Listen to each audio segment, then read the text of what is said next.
నమస్తే నిన్నల్ని welcome to story board. అరచేతిలో ఉన్న స్మార్ట్ ఫోనే మనకు శత్రువుగా మారిపోయింది. ఫోన్ మన చేతిలోనే ఉంటుంది, కానీ ఎక్కడి నుంచో ఎవరో దాన్ని ఆపరేట్ చేస్తారు.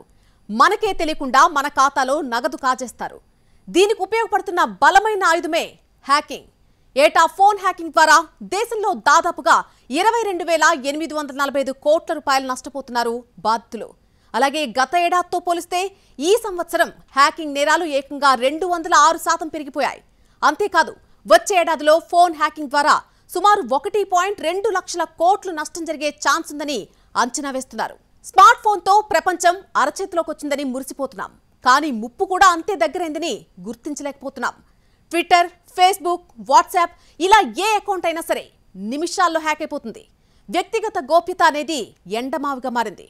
చివరకు కష్టార్జితమైన సొమ్మును కూడా చాలా తేలిగ్గా కొట్టేస్తున్నారు కేటుగాళ్లు. ప్రస్తుతం డిజిటల్ యుగంలో స్మార్ట్ ఫోన్ వినియోగం పెరిగింది. ఇంటర్నెట్ జీవితంలో విడదీయరాని భాగమైపోయింది. సోషల్ మీడియా లేనిదే రోజు గడవడం లేదు. సామాజిక మాధ్యమాలు, ఆన్లైన్ లావాదేవీలు పెరగడంతో పాటు సైబర్ నేరాల సంఖ్య కూడా అదే స్థాయిలో పెరుగుతున్నాయి. ఒకప్పుడు అంతంత మాత్రమే ఉన్న మోసాలు ఇప్పుడు గంటకో మోసం, పూటకో వేషం అన్నట్లుగా మారిపోయాయి. స్మార్ట్ ఫోన్, ఇంటర్నెట్ విస్తరించాక సోషల్ మీడియా యూజర్ల సంఖ్య కూడా విపరీతంగా పెరుగుతోంది. ప్రస్తుత పరిస్థితుల్లో మనిషి చేతిలో మొబైల్ ఫోన్ లేనిదే ఒక్క క్షణం కూడా గడపలేడంటే అతిశయోక్తి కాదు. మనకు ఏది అవసరం ఉన్నా ముందుగా మన చేయి ఫోన్ వైపే వెళ్తుంటుంది. Calls, messages, WhatsApp chatting, Facebook వంటి సోషల్ మీడియా ప్లాట్ఫామ్లతో చాలామంది బిజీగా ఉంటున్నారు. సోషల్ మీడియా యూజర్లు పెరగడం చూసి ప్రజా చైతన్యం పెరుగుతోందని ఆనందపడాలో, హ్యాకర్లకు రాజమార్గం దొరికిందని బాధపడాలో అర్థం కాని పరిస్థితులు నెలకొన్నాయి. కంప్యూటర్లు, స్మార్ట్ ఫోన్లు హ్యాక్ చేయడానికి హ్యాకర్లు మాల్వేర్ ప్రవేశపెడతారు. సైబర్ నిపుణులు ఈ మాల్వేర్ను తేలిగ్గానే గుర్తించగలుగుతారు. కానీ ఇప్పుడు అత్యాధునిక సాంకేతికతను కూడా ఏమార్చే స్పైవేర్లు చేశాయి. స్పైవేర్లు స్మార్ట్ ఫోన్లో ఉన్నాయో లేదో గుర్తించడం అంత తేలిక కాదు. దీనికోసం ల్యాబొరేటరీల్లో ఎన్నో టెస్టులు చేయాలి. ఈలోగా విలువైన వ్యక్తిగత సమాచారం అందరికీ తెలిసిపోతుంది. ప్రతి మనిషి జీవితంలో వ్యక్తిగతం, సామాజికం అని వేర్వేరు అంశాలుంటాయి. సామాజిక అంశాలపై సమాచార విశ్లేషణ, సమాచార మార్పిడి కోసం ఉద్దేశించిన సోషల్ మీడియాలో వ్యక్తిగత సమాచారం లీక్ అవ్వడం, హ్యాక్ అవ్వడం అందరికీ ముప్పే. హ్యాకర్లు ఇటీవల బ్యాంకుల పేరిట ప్రజల్ని బురిడీ కొట్టిస్తున్నారు. వివిధ రకాల బ్యాంకుల పేరుతో మోసపూరిత ఏపీకే ఫైళ్లు, యాప్ల లింక్లను వాట్సాప్కు పంపిస్తున్నారు. వాటిపై క్లిక్ చేసిన వారి సెల్ ఫోన్లను హ్యాక్ చేస్తున్నారు. ఆ ఫోన్ను తమ ఆధీనంలోకి తీసుకుంటున్నారు. మనతో సంబంధం లేకుండా మన మొబైల్ను మిర్రర్ ద్వారా ఆపరేట్ చేస్తున్నారు. బ్యాంక్ ఖాతాల్లోని డబ్బులను లూటీ చేస్తున్నారు. అంతటితో ఆగకుండా మన వాట్సాప్ గ్రూపుల్లో ఉన్న సభ్యులకు మన ఫోన్ నుంచే ఒకేసారి ఏపీకే, బగ్ యాప్ లింకులను పంపిస్తున్నారు. మనపై ఉన్న నమ్మకంతో స్నేహితులు, బంధువులు, తెలిసిన వారిలో ఎవరైనా ఈ యాప్ల కింద ఉన్న బగ్ లింక్ను టచ్ చేస్తే వాళ్ల ఫోన్లను కూడా హ్యాక్ చేస్తున్నారు. వారి బ్యాంక్ ఖాతాల్లోని నగదును లూటీ చేస్తున్నారు. ఒక చిన్న లింక్ క్లిక్ చేస్తే చాలు, ఆటోమేటిక్ గా మన స్మార్ట్ ఫోన్ లో ఉండే మొత్తం డేటా, అది బ్యాంకింగ్ ఇన్ఫర్మేషన్ కావచ్చు, లేదా ఫేస్బుక్, ఇన్స్టా లాంటి మన సోషల్ మీడియా అకౌంట్స్ కావచ్చు, పూర్తిగా హ్యాక్ అవుతూ ఉన్నాయి. సో వీటిలో ర్యాట్ అంటారు, రిమోట్ అడ్మినిస్ట్రేషన్ టూల్. అంటే కనుక తెలియకుండానే మన ఫోన్లోకి వచ్చిన తర్వాత ఒక చిన్న లింక్ క్లిక్ చేస్తే ర్యాట్ మన ఫోన్లోకి వస్తే కంప్లీట్ మన ఫోన్ హ్యాకర్ చేతిలో ఉన్నట్లే. వాళ్ళు మన ఫ్రంట్ కెమెరా నుంచో, బ్యాక్ కెమెరా నుంచో, లేదా మన ఫోన్లో ఉండే స్టోరేజ్ ఫైల్స్ మొత్తాన్ని కూడా యాక్సెస్ చేయగలుగుతూ ఉంటారు. లేదా మన bank information, Google Pay, PhonePe లాంటి వాటి దగ్గర నుంచేసి debit card, credit card information దగ్గర నుంచి పాస్వర్డ్స్ ఎవ్రీథింగ్ స్టీల్ చేయడానికి స్కోప్ అనేది ఉంటుంది.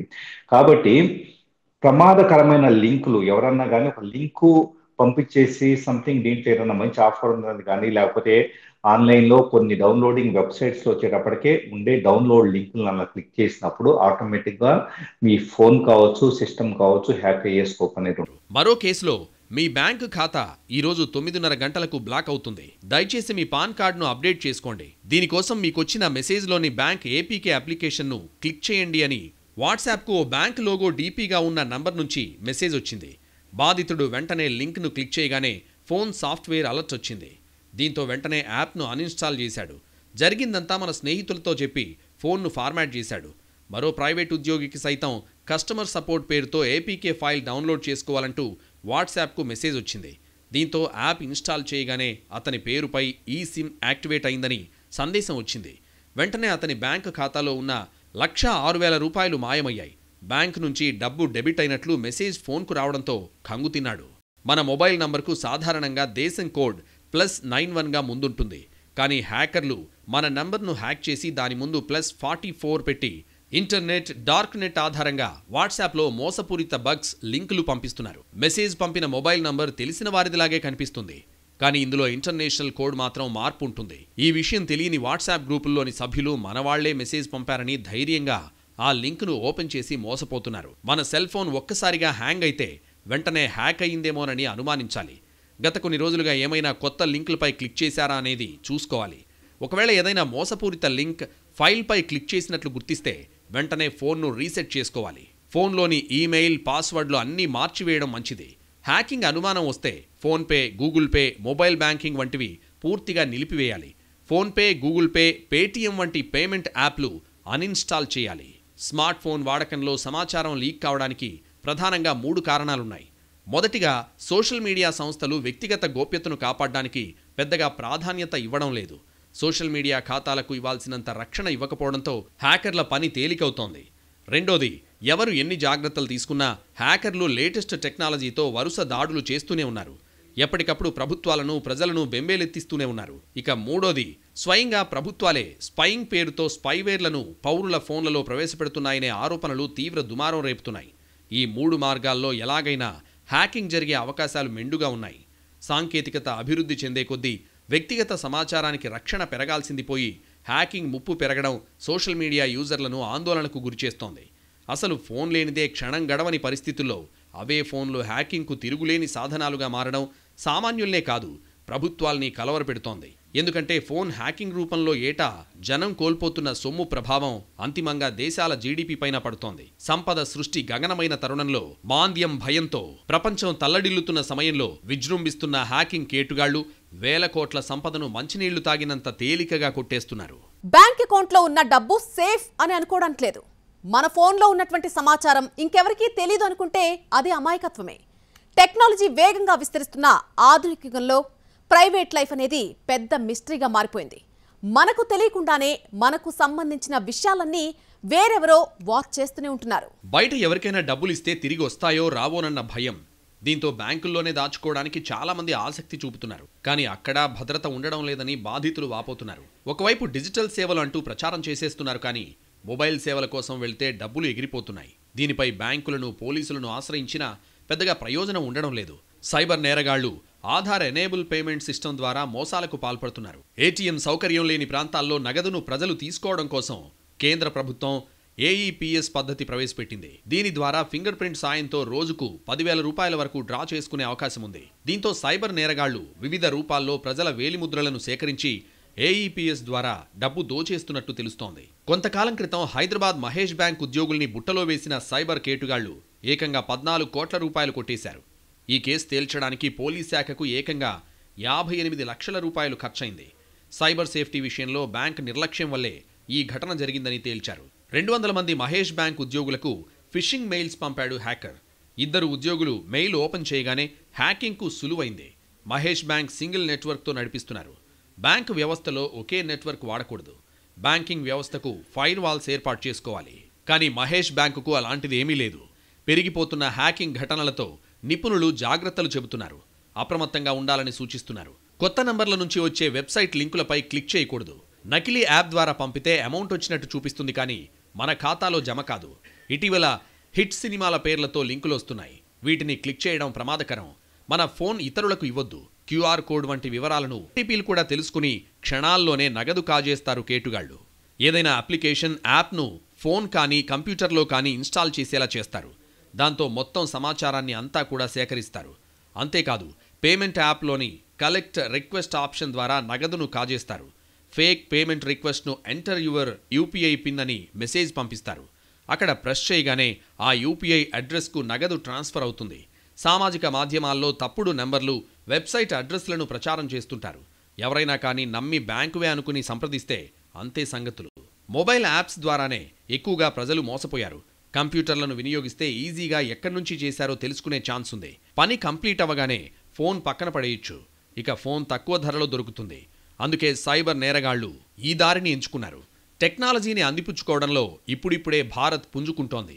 మెరుగైన మానవ వనరులు, సైబర్ సెక్యూరిటీ విషయంలో మన దేశం దూసుకెళ్తోంది. అయితే ఇతర దేశాలతో పోలిస్తే సైబర్ సామర్థ్యం విషయంలో మన దేశం వెనకంజలోనే ఉందని international institute of strategic studies అనే సంస్థ తేల్చింది. సైబర్ సామర్థ్యం విషయంలో భారత్ వ్యూహం కేవలం ప్రాంతీయంగానే ఉందని, ముఖ్యంగా పాకిస్తాన్ పైనే దృష్టి పెట్టిందని ఆ సంస్థ పేర్కొంది. మొబైల్ చేతిలో ఉంటే చాలు, అన్ని రకాల సేవలు మనకు అందుబాటులో ఉన్నట్లే. మరీ ముఖ్యంగా ఆర్థిక లావాదేవీలు, food delivery, shopping, ticket booking, gaming, entertainment ఇలా ప్రతి అవసరానికి యాప్లున్నాయి. అయితే కొన్ని యాప్లలో భద్రతా లోపంతో మాల్వేర్ ద్వారా యూజర్ వ్యక్తిగత డేటా హ్యాకర్స్కు చేరిపోతున్నాయి.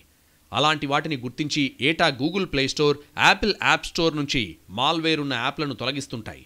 అందుకే కొత్తగా యాప్లు డౌన్లోడ్ చేసే ముందు వాటికి play store, app store protection ఉందా లేదా అని సరిచూసుకోవాలి. యూజర్ రేటింగ్ తక్కువగా ఉండి అనుమానాస్పదంగా ఉన్న యాప్ల జోలికి వెళ్ళకపోవడం ఉత్తమం. ఫిషింగ్ ఫ్రాడ్స్లో ముఖ్యంగా ఏంటంటే ఒకసారి లాగిన్ అయిన తర్వాత దాన్ని ఎంటైజ్ చేస్తారనమాట. బై 1 get 1 get 2 లాగా, లేకపోతే ఈ 10 minutes లోపలే మీరు క్లెయిమ్ చేసుకోండి ఫస్ట్ 100 మెంబర్స్కి ఫోన్ అని, ఇటువంటి బేసికల్గా క్విక్గా ఇమీడియట్గా మీ దగ్గర ఎంటైజ్ చేసి తీసుకుంటారు. కొంతమంది ఏంటంటే మీ దగ్గర కంప్లీట్లీ కేవైసీ తీసుకుంటారు, మాటల సందర్భంలో పెట్టి మీ ఓటీపీ పిన్ నెంబరు లేకపోతే యూపీఐ పిన్ నెంబర్లు అవన్నీ కూడా తీసుకుంటారు అనమాట. సో ఫిషింగ్ లింక్లో ప్రధానంగా ఏంటంటే ఈ ఫిషింగ్లో క్విషింగ్ అని కూడా ఉంటుంది. క్విషింగ్ అంటే ఏంటంటే క్యూఆర్ కోడ్ అనమాట. అసలైన క్యూఆర్ కోడ్ తీసి డమ్మీ క్యూఆర్ కోడ్ పెడతారు. దాని కింద అగైన్ మరి అది కూడా ఫిషింగ్ లింకే. సేమ్ అదేనండి, మనం పేమెంట్ చేసేటప్పుడు కూడా చాలా జాగ్రత్తగా చూసుకోవాలన్నమాట. ఈ రెండోది ఏంటంటే ముఖ్యమైనది ఏంటంటే ఈ ఏపీకే ఫైల్స్, డిఎంజెడ్ ఫైల్స్. మనం ఎప్పుడైనా సరే ఏ అప్లికేషన్ ఎక్కడైనా డౌన్లోడ్ చేసినప్పుడు కూడా మనం గుర్తుపెట్టుకోవాల్సింది ఏంటంటే ఈ ప్లే స్టోర్లో కానీ యాప్ స్టోర్లో ఉంటే కొంచెం సేఫ్ అండ్ సెక్యూర్డ్గా వస్తాయి అన్నమాట. ఆఫర్ల పేరుతో మెయిల్, మెసేజ్ల ద్వారా వచ్చే లింక్లపై క్లిక్ చేయొద్దని సైబర్ నిపుణులు హెచ్చరిస్తున్నారు. ఆర్థిక నేరాల్లో సైబర్ నేరగాళ్లు పక్కాగా ప్లాన్ చేస్తున్నారు. బ్యాంక్ అకౌంట్స్, ఫోన్ నంబర్లకు ఒక నెట్వర్క్నే క్రియేట్ చేస్తున్నారు. లక్షల రూపాయలు ఖర్చు చేసి బ్యాంక్ అకౌంట్స్ కొనుగోలు చేస్తున్నారు. అకౌంట్స్లో డిపాజిట్ అయ్యే డబ్బుకు కమిషన్లు కూడా ఇస్తున్నారు. భారత్కు చెందిన బ్యాంక్ అకౌంట్స్, ఫోన్లను దుబాయ్, చైనా, హాంకాంగ్ సహా ఇతర దేశాల నుంచి ఆపరేట్ చేస్తున్నారు. ఇందుకు దేశవ్యాప్తంగా ఏజెంట్స్ నెట్వర్క్ ఏర్పాటు చేస్తున్నారు. సైబర్ నేరాలు, investment frauds, online gaming, cyber attacks కేసుల్లో కొల్లగొట్టిన డబ్బును నకిలీ అకౌంట్స్కి ట్రాన్స్ఫర్ చేస్తున్నారు. అక్కడి నుంచి విదేశాలకు తరలిస్తున్నారు. ముంబై, ఢిల్లీ, కోల్కతా, యూపీ, తమిళనాడు, హైదరాబాద్ ఇలా దేశవ్యాప్తంగా బ్యాంక్ అకౌంట్లను రెంట్కు తీసుకుంటున్నారు. చదువురాని వారు, ఫుట్పాత్ వ్యాపారులు, బస్తీవాసులను స్థానిక ఏజెంట్లతో ట్రాప్ చేస్తున్నారు. ప్రభుత్వ పథకాలకు అని చెప్పి అడ్రస్ ప్రూఫ్స్ తీసుకుని బ్యాంక్ అకౌంట్స్ ఓపెన్ చేస్తున్నారు. సిమ్ కార్డులు తీసుకుని బ్యాంక్ అకౌంట్తో కనెక్ట్ చేస్తున్నారు. ఇలా అకౌంట్స్ ఇచ్చిన వారి స్తోమతను బట్టి 50,000 రూపాయల నుంచి 2 లక్షల రూపాయల వరకు చెల్లిస్తున్నారు. ఆన్లైన్ ట్రాన్సాక్షన్స్కు నెట్ బ్యాంకింగ్ సహా ఇతర పేమెంట్ గేట్వేస్ క్రియేట్ చేస్తున్నారు. ఇలాంటి అకౌంట్స్ను ఇతర దేశాల నుంచి ఆపరేట్ చేస్తున్నారు సైబర్ కేటుగాళ్లు. బ్యాంక్ అకౌంట్స్తో లింక్ అయిన ఫోన్ నంబర్లు దుబాయ్, చైనాలోని సైబర్ నేరగాళ్లకు అందిస్తున్నారు. ఢిల్లీ, ముంబై, కోల్కతాలోని చిరు వ్యాపారుల గూగుల్ పే, పేటీఎం లాంటి గేట్వేస్ను వాడుతున్నారు. అకౌంట్స్ నుంచి డబ్బులు డ్రా చేసి ఇచ్చేవారికి 5% కమిషన్ ఇస్తున్నారు. డబ్బును ఈ వ్యాలెట్లోకి ట్రాన్స్ఫర్ చేసుకుని క్రిప్టోకరెన్సీగా మారుస్తున్నారు. మనీ లాండరింగ్, హవాలా రూపంలో సొంత దేశాలకు తరలిస్తున్నారు. మీ ఫోన్ బ్యాటరీ చాలా తొందరగా అయిపోతుందా? ఫోన్లో బ్రౌజింగ్ డేటా ఇట్టే అయిపోతుందా? ఇది ఫోన్ బ్యాటరీ సామర్థ్యం తగ్గడం వల్ల, మీ వాడకం పెరగడం వల్ల మాత్రమే కాదు, హ్యాకర్ల పని కూడా కావచ్చు. మీకు తెలియకుండా సైబర్ దుండగులు మీ ఫోన్ను తమ అధీనంలోకి తీసుకుని ఉండొచ్చు. ఫోన్లో సాధారణంగా కంటే చాలా ఎక్కువగా బ్రౌజింగ్ డేటా ఖర్చయిపోతుంటే అనుమానించాల్సిందే. ఈ మార్పును గుర్తించిన సమయంలోనే ఫోన్ బ్యాటరీ కూడా తొందరగా అయిపోతుండడాన్ని గుర్తిస్తే హ్యాకింగ్కు అవకాశం ఉన్నట్టే. మీ మెయిల్ కానీ, సోషల్ మీడియా అకౌంట్లను కానీ మీకు సంబంధం లేని లొకేషన్ల నుంచి ఎవరైనా యాక్సెస్ చేయడానికి ప్రయత్నించినట్లు గుర్తిస్తే వెంటనే అప్రమత్తం కావాలని నిపుణులు హెచ్చరిస్తున్నారు. ఇంటర్నెట్, యాప్స్ వాడేటప్పుడు జాగ్రత్తలు తీసుకోవాలి. ముఖ్యంగా యాప్స్ ఏవి పడితే అవి డౌన్లోడ్ చేయకూడదు. గూగుల్, యాపిల్ ప్లే స్టోర్ల నుంచి యాప్స్ డౌన్లోడ్ చేసుకోవడం చాలా వరకు సురక్షితం. అపరిచితుల నుంచి వచ్చే మెయిల్స్, మెసేజ్ల్లో ఉండే లింకులను క్లిక్ చేయొద్దు. అటాచ్మెంట్లు డౌన్లోడ్ చేయొద్దు. వాటిలో మాల్వేర్ ఉండే ప్రమాదం ఉంది. వైఫై, బ్లూటూత్ ద్వారా హ్యాక్ చేయడం సైబర్ నేరగాళ్లకు చాలా సులభం. కాబట్టి అవసరం లేని సమయాల్లో ఆ రెండూ ఆఫ్ చేయడం మంచిది. ఫోన్లో అప్లికేషన్లను ఎప్పటికప్పుడు అప్డేట్ చేసుకోవడం, ఫోన్ను ఇతరులకు ఇవ్వకపోవడం వల్ల చాలా వరకు హ్యాక్ కాకుండా కాపాడుకునే అవకాశం ఉంటుంది. బహిరంగ ప్రదేశాలు, రద్దీ ప్రాంతాలకు వెళ్ళినప్పుడు ఫోన్ అవసరం లేకపోతే స్విచ్ ఆఫ్ చేయడం బెటర్. మీ ఫోన్ హ్యాక్ అయినట్లు తెలుసుకున్న వెంటనే అందులో ఉన్న కాంటాక్ట్స్ అందరికీ సమాచారం ఇవ్వాలి. మీ నుంచి వచ్చే మెయిల్లు, మెసేజ్ల్లో ఉండే లింకులను క్లిక్ చేయొద్దని చెప్పాలి. అనుమానం కలిగించే అప్లికేషన్ ఏదైనా ఉంటే దాన్ని వెంటనే అన్ఇన్స్టాల్ చేయాలి. వేరే డివైస్ నుంచి లాగిన్ అయి మెయిల్, సోషల్ మీడియా ఖాతాల పాస్వర్డ్స్ మార్చుకోవాలి. అప్పటికీ సమస్య పరిష్కారం కాకపోతే ఫోన్ రీసెట్ చేసుకోవాలి. చాలా మందికి స్మార్ట్ ఫోన్ అనేది ప్రపంచాన్ని చూపించే ఒక ద్వారం లాంటిది. మరి ఆ ఫోనే మీ వ్యక్తిగత జీవితంలోకి పరాయి వ్యక్తులు తొంగి చూసేందుకు ఆధారంగా మారితే, ఇంటర్నెట్ సాయంతో హ్యాకర్లు మీ ఫోన్లో స్పైవేర్లు ఇన్స్టాల్ చేసేసి మీ వ్యక్తిగత చాటింగ్ సహా మైక్రోఫోన్, కెమెరా ఇలా అన్నింటినీ వారు నియంత్రణలోకి తీసుకుంటే ఎలా ఉంటుందో ఊహించుకోండి. నిజమే, హ్యాకర్ల బెడద రోజురోజుకి పెరిగిపోతోంది. మనుషులుగా మనకుండే భావోద్వేగాల మీద దెబ్బ కొట్టి మన చేత మన గొయ్యే తవ్వించడంలో హ్యాకర్లు, సైబర్ నేరగాళ్లు పండిపోయారు. దాన్నే సోషల్ ఇంజనీరింగ్ అంటారు.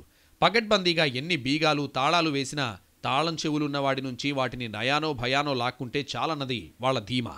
మనకు తెలియని నెంబర్ని ఏ మెసేజ్ వచ్చినా దాన్ని అనుమానించాల్సిందే. అసలు మెసేజ్ కన్నా ఎవరు పంపారు, ఎలాంటి టోన్ వాడారు, ఏం చేయమంటున్నారు లాంటివి ఖచ్చితంగా గమనించాలి. మనం ఇన్స్టాల్ చేయని కొన్ని యాప్స్ సైతం ఫోన్ స్క్రీన్స్పై కనిపిస్తున్నా జాగ్రత్త పడాల్సిందే.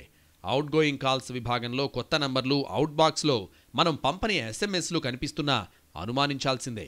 మన ప్రమేయం లేకుండానే తరచూ పాపప్స్ హోమ్ స్క్రీన్ మీద ప్రత్యక్షం అవుతున్నా ఏదో తేడా ఉన్నట్టే. హ్యాక్కి గురైన ఫోన్కి పోస్ట్ పెయిడ్ డేటా ప్లాన్ సదుపాయం ఉంటే బిల్లులు అసాధారణంగా ఎక్కువగా వస్తుంటాయి కూడా. బ్రౌజర్ హోమ్ పేజ్ మనం వాడుతున్నది కాకుండా తరచూ వేరువేరుగా కనిపిస్తుంటుంది. మనం ఓపెన్ చేయని పేజీలు హిస్టరీ విభాగంలో కనిపిస్తుంటాయి. ఫోన్ వేగం మందగిస్తుంటుంది, తరచూ ఆగిపోతుంటుంది. ఇలాంటివి కనిపిస్తే ఫోన్ హ్యాక్ అయిందనే అర్థం. హ్యాక్ అయినట్టు అనుమానం వస్తే ఫోన్లోనూ యాంటీవైరస్ సాఫ్ట్వేర్లు వేసుకోవాల్సిందే. ఏవైనా అనుమానిత యాప్లు కనిపిస్తే వెంటనే అన్ఇన్స్టాల్ చేసేయాలి. ఖచ్చితంగా అవసరమున్న యాప్లనే డౌన్లోడ్ చేసుకోవాలి. ఇన్ని చేసినా ఫోన్లో తేడాలున్నా, వింతగా అనిపిస్తున్నా వెంటనే ఫ్యాక్టరీ రీసెట్ చేసేయడం ఉత్తమం. అయితే ముందుగా ఫోన్లోని సమాచారం, ఫోటోలు, వీడియోలు బ్యాకప్ చేసుకోవాలి. పర్సనల్ ఫోన్ అయినా, ప్రభుత్వ సర్వర్ అయినా హ్యాకర్లు దేన్ని వదలడం లేదు. అంతెందుకు, ఇప్పుడు ప్రపంచాన్ని వణికిస్తున్న రష్యా, యుక్రెయిన్ యుద్ధంలో కూడా హ్యాకర్లు సైబర్ వార్ఫేర్తో ప్రత్యర్థుల్ని 3 చెరువుల నీళ్లు తాగిస్తున్నారు. ఇదే పరిస్థితి కొనసాగితే భవిష్యత్తులో హత్యలు, నేరాల కంటే హ్యాకింగే పెనుముప్పుగా మారడం ఖాయంగా కనిపిస్తోంది. టెక్నాలజీ పరంగా అత్యున్నతంగా చెప్పుకునే ఐఫోన్ కూడా హ్యాకింగ్కు అతీతం కాదంటే ఇక చెప్పేదేముంది.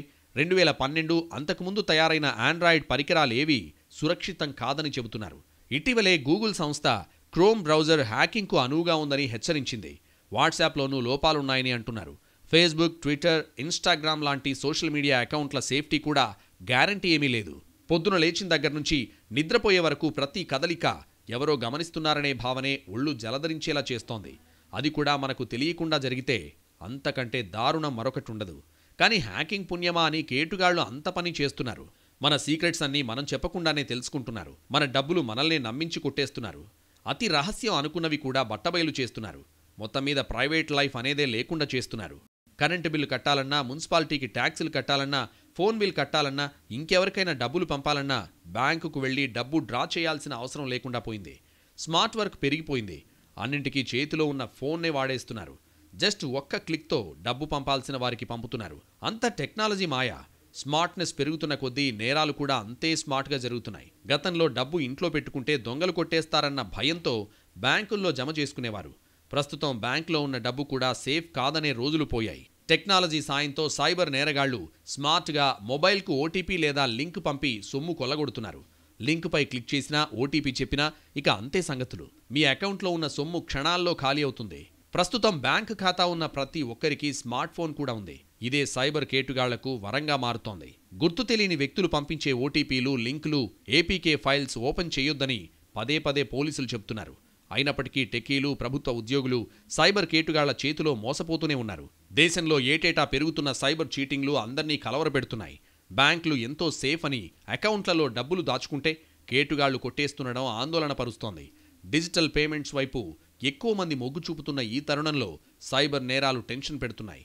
వీటి నుంచి రక్షణ కల్పించాలని జనం కోరుతున్నారు. సోషల్ మీడియా, సైబర్ నేరాల విషయంలో ఎప్పటికప్పుడు ప్రజలు అప్రమత్తంగా ఉండాలని పోలీసులు సూచిస్తున్నారు.